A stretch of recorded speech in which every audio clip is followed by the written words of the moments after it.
సహస్రాన్ని discharge చేసి ఇంటికి తీసుకువస్తారు. అప్పుడు యమున దిష్టి తీయడం కోసం పండుని ఎర్రనీళ్ళు తీసుకురమ్మని చెప్తుంది. అప్పుడు లక్ష్మి నువ్వే నాకు దిష్టి తీయాలి అని సహస్ర లక్ష్మిని ఏడిపించడం కోసమని చెప్తూ ఉంటే, పని వాళ్ళే కదా దిష్టి తీయాల్సింది, తీయి అని అంబిక అంటూ ఉంటుంది.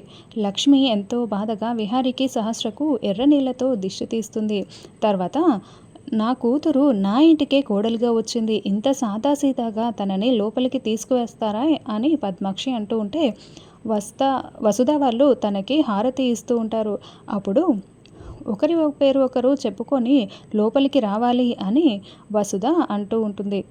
అప్పుడు నేను బావా వచ్చాం అని సహస్ర చెప్తూ సిగ్గుపడుతూ ఉంటుంది. విహారి సైలెంట్గా ఉండిపోతాడు. రే విహారి, ఇప్పుడు నువ్వు చెప్పాలి, చెప్పరా అని యమున అంటూ ఉంటుంది. దాంతో నేను లక్ష్మి వచ్చాం అని విహారి అంటూ ఉంటాడు.